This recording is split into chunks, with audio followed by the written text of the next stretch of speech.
کیا آپ قرآن صحیح پڑھتے ہیں؟ کیسے پتہ چلے گا؟ میں آپ کو قاعدہ بتاتا ہوں۔ کچھ اصول ہوتے ہیں جس کو جاننے کے بعد آپ قرآن صحیح پڑھ سکتے ہیں، جسے قاعدہ کہتے ہیں۔ آج کی ویڈیو میں چند میں آپ کے سامنے بتاتا ہوں۔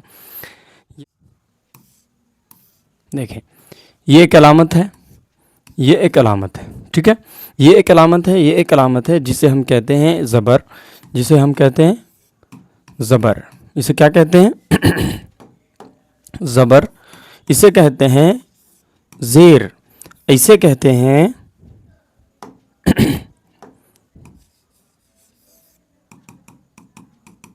پیش۔ اسے کہتے ہیں زبر، اسے کہتے ہیں زیر، اور اسے کہتے ہیں پیش۔ تینوں کو کہا جاتا ہے حرکات۔ کیا کہا جاتا ہے؟ حرکات۔ اسے حرکت بھی کہتے ہیں، ایک ہے تو حرکت کہیں گے۔ حرکات اس لیے کہتے ہیں کہ حرکت کا مطلب ہوتا ہے موو کرنا۔ آپ جب یہ علامت کسی حرف پر آتا ہے تو زبان حرکت کرتی ہے، موو کرتی ہے، ہلتی ہے، اس لیے وجہ تسمیہ اس کا ہے، اس کا نام اس لیے حرکات پڑ گیا۔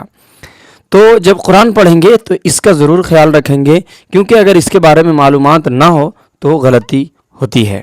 کیسے ہوتی ہے؟ اب آگے دیکھتے ہیں۔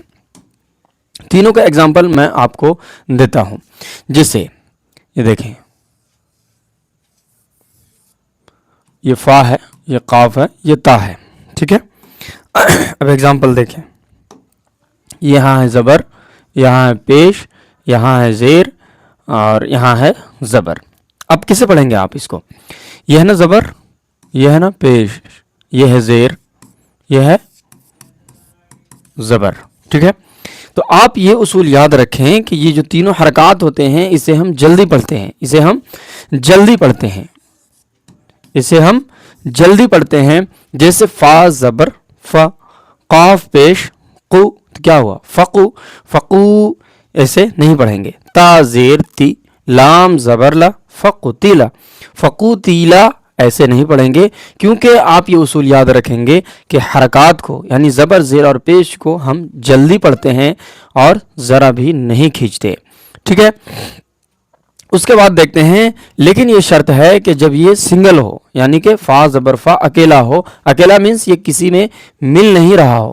حرکت تو ملتا نہیں ہے، لیکن اگلا کنڈیشن ہوتا ہے کہ جب حرکت ہو آگے اس کی علامت ہوتی ہے کہ ملنے کے شرائط ہوتے ہیں تو وہ ملتی ہے۔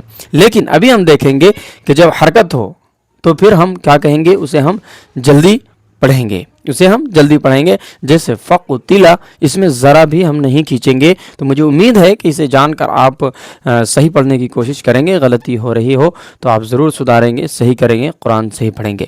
پھر ملیں گے نیکسٹ ویڈیو میں انشاءاللہ نیکسٹ قاعدے کے ساتھ، جو آپ کے لیے آپ کے معلومات میں اضافہ بھی ہوگا اور قرآن درست بھی کریں گے۔ شیئر بھی کریں، لائک بھی کریں، کامنٹ بھی کریں، اور دعا میں یاد بھی رکھیں۔ السلام علیکم ورحمۃ اللہ وبرکاتہ۔